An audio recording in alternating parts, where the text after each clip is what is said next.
जय दोस्तों, welcome to IT class कर पढ़ाई। आज हम देखेंगे कैलकुलस का 5.1 का इंट्रोडक्शन। अभी जो देख रहे थे वो आप जनरल इंट्रोडक्शन देख रहे थे, लेकिन अब 5.1 का इंट्रोडक्शन है। 5.1 में हमको पढ़ना है कंटिन्यूटी। चैप्टर का नाम है कंटिन्यूटी एंड डिफरेंशिएबिलिटी।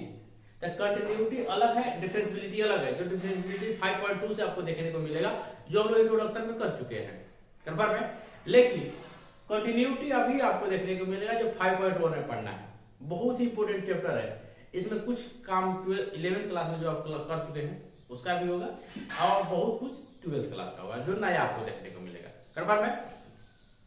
इसको नाम से पकड़िए तो कंटिन्यूटी। कंटिन्यूटी मतलब लगातार। जो आप कंटिन्यूटी पढ़ रहे हैं, कंटिन्यूटी स्कूल जा रहे हैं, मतलब आपका कंटिन्यूटी डेली हर रूटीन पे काम कर रहा है, टूट नहीं रहा, उसको कंटिन्यूटी मतलब लगातार बोलते हैं। मैथ की भाषा में कंटिन्यूटी का लगातार से कोई मतलब नहीं है, लेकिन जिसे कंटिन्यूटी का मतलब लंबा अप्रोच तक, कंफर्म है। अब देखिए, सबसे पहले हम लोग कंटिन्यूटी के मतलब कंटिन्यूटी ऑफ ए ग्राफ है ऑफ फंक्शन। कंटिन्यूटी यहां पर आप लिख सकते हो। कंटिन्यूटी के मतलब continuity of a graph a function,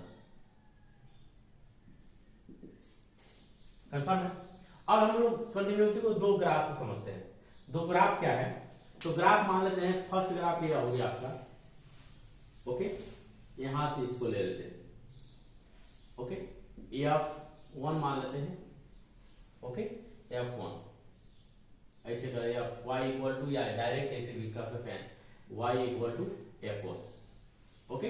ये हो गया आपका, मान लेते हैं यहाँ y x, कंफर्म है। x इक्वल टू a लेते हैं, ओके ना। यह मेरा एक ग्राफ हो गया। दूसरा ग्राफ ले लेते हैं यहां से यहां तक, यह भी x axis, sorry x axis या y एक्सिस, आपको पता है। यहां पे दे देते हैं कि यह ग्राफ हो गया और यह ग्राफ, कंफर्म है। इसको y इक्वल टू आप ले सकते हैं f टू x, यहाँ x इक्वल टू a, ऐसे हम कर सकते हैं, कंफर्म। दोनों को ध्यान से देखिए, दोनों में अंतर क्या दिखाई दे रहा है। इसमें जो है यह ग्राफ यह लगातार चल रहा है, यहां से यहां तक लगातार, जब तक नहीं खत्म होगा तब तक चलते जा रहा है। और इसमें क्या हुआ कि थोड़ा सा यहाँ पे रुका हुआ है, तो इसको क्या बोलेंगे हम लोग? डिसकंटिन्यूटी। यह लगातार नहीं है तो नॉट कंटिन्यूटी बोल सकते हो। मैं अगर नॉट कंटिन्यूटी बोलोगे तो मैथ की भाषा में नॉट कंटिन्यूटी नहीं होगा, अगर मैथ की भाषा में बोलोगे तो डिसकंटिन्यूटी बोल सकते हो। इसको क्या बोलेंगे? कंटिन्यूटी। डिस मतलब रुका हुआ, नॉट कंटिन्यूटी मतलब कंटिन्यूअस या नहीं है, तो नॉट कंटिन्यूटी। और नॉट कंटिन्यूटी को मैथ की भाषा में बोलोगे तो डिसकंटिन्यूटी बोल सकते हो आप। इसको क्या बोलोगे आप? Discontinuous. इसको आप बोलोगे कंटिन्यूअस। यही अंतर होता है और कुछ भी नहीं है इसको पढ़ने में। कंटिन्यूअस और डिसकंटिन्यूअस समझ में आया? कंटिन्यूअस का मतलब कि आप लगातार चल रहे हो, डिसकंटिन्यूअस का मतलब आप रुक रुक के चल रहे हो, सिंपल, छोटी सी भाषा में, ओके। डिसकंटिन्यूअस को आप कह सकते हो नॉट कंटिन्यूअस, और मैथ की भाषा में कहोगे तो डिसकंटिन्यूअस, कंफर्म है। यही अंतर होता है दोनों में, इसके अलावा कोई भी अंतर नहीं होता है। यहां पे ले at x equal to a the graph of continuous, okay. यहां पे ले सकते हो at x equal to a of the graph is discontinuous. यहां पे लिख देंगे डिसकंटिन्यूअस। यह हो गया आपका लिखने का तरीका, इस तरह लिख सकते हो, ओके। अब एक बात और लेके चलते हैं। आपको साइन का ग्राफ पता होगा, साइन का ग्राफ आपको क्या सबको पता होगा, ओके। x इक्वल टू मान लेते हैं साइन x। साइन का ग्राफ क्या होता है, ओके। यह होता है यहां से खींचोगे तो यहां से आपका साइन का ग्राफ होगा, नहीं होता है, कंफर्म है। यह 0 हो गया, यह पाई हो गया, यह 2 पाई हो गया, ओके। यहाँ पे पाई बाई 2 होता है, यही होता है साइन का ग्राफ। देखिए साइन का ग्राफ में क्या होगा कि आप कंटिन्यूटी बना कर रखते हो, तो क्या हुआ, साइन का ग्राफ हमेशा कंटिन्यूअस या कंटिन्यूअस ग्राफ होगा। लेकिन अगर मान लीजिए आप कोई ग्राफ बना रहे हो, यहाँ पे इसे ये हो गया, यहाँ पे टूटा हुआ फिर यहाँ पे ऐसे कर रहा है, तो यह क्या हुआ, यह डिसकंटिन्यूअस हुआ। कंफर्म है, ये डिसकंटिन्यूअस। तो आप हर सब चीज का ग्राफ नहीं जानते हो, सभी का ग्राफ तो जानते नहीं हो, तो सभी ग्राफ जब नहीं जानते हो तो सभी को हम लोग कंटिन्यूअस डिसकंटिन्यूअस ग्राफ सोल्यूशन नहीं कर सकते हैं, क्योंकि सब कुछ का ग्राफ आपको 100% नहीं है। इसके लिए जब ग्राफ संभव नहीं है तो हम लोग लिमिट्स का यूज करते हैं।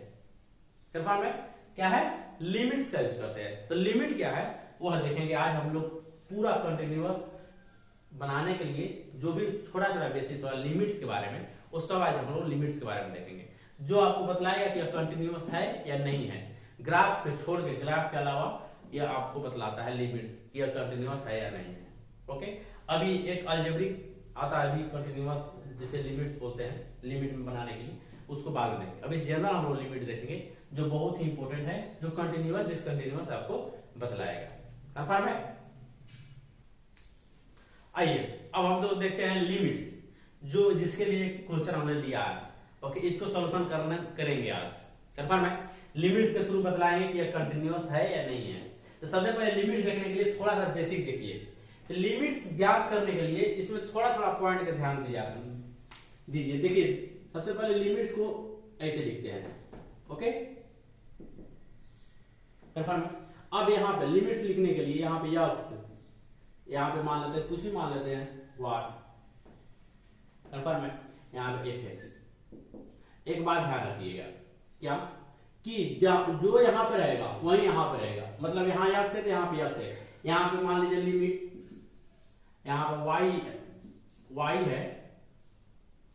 वाट, तो यहाँ पे यह y होगा। कंफर्म है, जो यहाँ पे रहेगा वही यहाँ पे रहेगा। ओके, लिमिट fx, इसको क्या बोलते हैं, एरो को टेंस बोल सकते हैं या अप्रोसेस बोल सकते हैं। कंफर्म है, क्या टेंस बोल सकते हैं या अप्रोसेस, क्या कहेंगे, limit fx x tends to x approaches to, यहाँ पे 1 2 3 4 5 को भी रहेगा, -1 -2 कोई भी रहेगा, वो बोल सकते हैं x tends to -1, x tends to 1, x tends to 5, ऐसे बोल सकते हैं। x टेंस टू मतलब इसको आप टेंस बोल सकते हैं, क्या बोलना ही है। कंफर्म है, इसको पढ़ने का तरीका limit fx, limit fy। Confirm है, यह हो गया पढ़ने का तरीका। अगर मान लेते हैं थोड़ा सा x इक्वल टू मान लेते हैं 2 दे दे या x इक्वल टू 3 दे दे, सॉरी इसमें y है ना, y इक्वल टू 3 दे दे। कंफर्म है, तो यह x इक्वल टू 3 और y इक्वल टू 3 यह दोनों गलत है।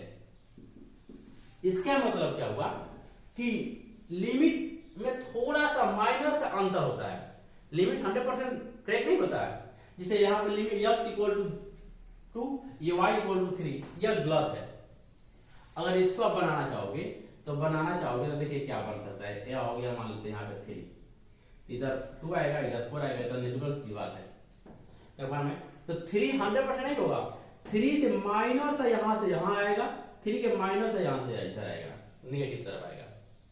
ओके, इसको आप लिख सकते हो, क्या लिख सकते हो, लिमिट f y f यहाँ पे y x 3 निगेटिव या y टेंस टू 3 पॉजिटिव, ऐसे आप लिखोगे। तो 3 निगेटिव और 3 पॉजिटिव में मतलब कि यहां से बहुत माइनस आई, छोटा की तरफ, बहुत माइनस से बड़ा की तरफ, मतलब यहाँ पर 3 क्या लिख सकते हो आप, 3.00001। कंफर्म है, यहाँ पे 2.9999 ऐसे कर सकते हो, इस तरह से लिख सकते हो। 3 के approach to y approach to 3 minus y approach to 3 plus. Okay, ये इक्वल नहीं आएगा, इसका मतलब यही हुआ कि ये इक्वल नहीं, 100% इक्वल नहीं आएगा। कंफर्म है, यह होता है आपका निकालने का तरीका। इस तरह से हम लोग निकालते हैं, लिमिट्स को ज्ञात करते हैं। कंफर्म है, लिमिट ज्ञात करने के लिए 100% यह गलत है। लिमिट ज्ञात करने के लिए यह वाला तरीका अपनाते हैं, जो भी अगर प्लस आएगा तो प्लस, थोड़ा सा माइनस से आगे, थोड़ा माइनस से पीछे। Limit f y tends to 3 positive 3 negative, ऐसे आप पढ़ सकते हैं। कंफर्म है, अगर इसमें हम लोग कैसे पता चलेगा, 3 वैल्यू निकालना है, कैसे पता चलेगा कि यह मेरा कंटिन्यूअस है या नहीं कंटिन्यूअस है, डिसकंटिन्यूअस है। तो सबसे पहले क्या करेंगे, इसमें निकालेंगे, क्या निकालेंगे, तो हम लोग फर्स्ट टाइम निकालेंगे। क्या देखिए LHS RHS या FX, ये तीनों इक्वल होना चाहिए। LHS RHS FX क्या है, तो इसको हम लोग बाद में देखेंगे। फिलहाल में अभी क्या कर सकते हैं आप कि देखिए, फिलहाल में अगर लेना होगा तो limit x tends to what मान लेते हैं, कोई भी fx, ओके, ये पॉजिटिव बोला है, इक्वल, ये निगेटिव बोला, limit fx x tends to क्या होगा व्हाट, ये निगेटिव ifx। ये तीनों जब बराबर आएगा, ये तीनों बराबर आएगा तो यह मेरा क्या हुआ, कंटिन्यूअस हुआ। इसमें से कोई भी एक बराबर नहीं आया, कोई मान लिया 2 आया बराबर या नहीं आया, तो डिसकंटिन्यूअस हो जाएगा। मान लेते हैं, जैसे मान लेते हैं तीनों का मान 4 आया, कंफर्म है, जब तीनों का मान 4 आया तो यह कंटिन्यूअस होगा ही होगा, 100% होगा, कंफर्म है। अगर यह मान लेते हैं 8 आया और 2 7 आया, ओके, तो यह डिसकंटिन्यूअस कहलाएगा, कंफर्म है ना। एक बात ध्यान रखिएगा, हमेशा polynomial function is a continuous function. यह बात आपको कोई नहीं बतलाया होगा जो हम बता रहे हैं, ओके। हमेशा continuous function, sorry, polynomial function continuous function होता है। और एक बात और, जिसका डिफरेंशिएशन हो सके, जिसका अभी आगे पढ़ेंगे तो बतलाएंगे बहुत कुछ, लेकिन जिसका डिफरेंशिएशन हो सके वह क्या होता है, कंटिन्यूअस होता है। यह बात ध्यान रखिएगा, 2 चीज। अब पोलिनोमियल तो 100% होगा कंटिन्यूअस, इसमें कोई डाउट नहीं है, कंफर्म है। यह बात हमेशा आप नोट कर सकते हो या लिख सकते हो या ऐसे भी याद कर सकते हो, always polynomial function is continuous, confirm है। यह कंफर्म होने के लिए ज्ञात करना होगा तो हमारा 4 यह आपका डिसकंटिन्यूअस होगा या कंटिन्यूअस होगा। आइए देखते हैं क्वेश्चन पे, जो बहुत ही इंपॉर्टेंट क्वेश्चन है। देखिए सबसे पहले क्या करेंगे, ए पे x + 2, सॉरी यहाँ पे क्या होगा, यहाँ पे 1, कंफर्म है, x = यहाँ पे 1, ये गलत लिखा गया था, x <1, x = 1, x > 1, ओके। फंक्शन आपका दिया x + 2 0, x - 2, कंफर्म है। इसको हम निकालने के लिए सबसे पहले क्या करेंगे, यहाँ पे देखिए लिमिट, तीनों में 1 है तो यहाँ पे लिख देंगे x क्या हो जाएगा 1 approaches to 1 fx, okay, fx। अब पहला फंक्शन लेंगे हम लोग, मान लेते हैं x, fx की जगह पे यहाँ पे ले लेते हैं, देखिए limit x tends to 1, fx क्या है, मान लेते हैं पहली बार x + 2 है, ओके, तो x का मान क्या हो गया 1 हो गया, तो आप लिख सकते हैं 1 + 2 = 3, कंफर्म है। अब लिमिट x टेंड्स टू क्या हो गया 1 fx, देखिए लिमिट x टेंड्स टू 1, अब fx लिमिट क्या है f मतलब 0, ओके, ये हो गया पूरा 0। अब यहाँ पर देखिए limit x tends to 1 fx, okay, limit क्या है x - 2, x limit x tends to 1, अब 1 - 2 = -1। देखिए ध्यान से, यह हो गया, यह हो गया, यह हो गया, तीनों को ध्यान से देखिए, क्या है, तीनों अलग अलग है, तीनों अलग अलग, इसका मतलब है तीनों क्या हुआ, या पोर्शन डिसकंटिन्यूअस हुआ, या कंटिन्यूअस नहीं होगा, कंटिन्यूटी नहीं होगा, क्योंकि 3 ≠ = 0 ≠ = -1, कंफर्म है। तो इसको आप क्या बोल सकते हो, डिसकंटिन्यूअस बोलोगे। या फंक्शन ऑलवेज लिख देते हैं, function is a discontinuous, function is a discontinuous, इसका मतलब यह कंटिन्यूअस नहीं है। यह कंटिन्यूअस होने के लिए तीनों को बराबर होना चाहिए, निगेटिव पॉजिटिव प्लस 0। इसको आप मैथ के भाषा में बोलोगे तो क्या बोल सकते हो, LHS RHS और फंक्शन इक्वल नहीं है, LHS = RHS = FA, ये तीनों बराबर इक्वल होना चाहिए। जब तक इक्वल नहीं है तब तक ये कंटिन्यूअस नहीं होगा, जब तक इक्वल है या कंटिन्यूअस होगा 100%, ओके। अब आप मिलेंगे अगले क्लास में तो देखेंगे बहुत सारा क्वेश्चन जो क्वेश्चन है, या इंट्रोडक्शन के थ्रू आप समझे होंगे, या एग्जांपल के थ्रू आप समझे होंगे कि कंटिन्यूअस और डिसकंटिन्यूअस किससे कहते हैं। कंफर्म है। अब मिलेंगे अगले क्लास में, देखेंगे अच्छा क्वेश्चन जो कंटिन्यूअस और डिसकंटिन्यूअस को सेटिस्फाइड करेगा कि कैसे कंटिन्यूअस और डिसकंटिन्यूअस हम लोग समझेंगे। Okay, thank you for watching.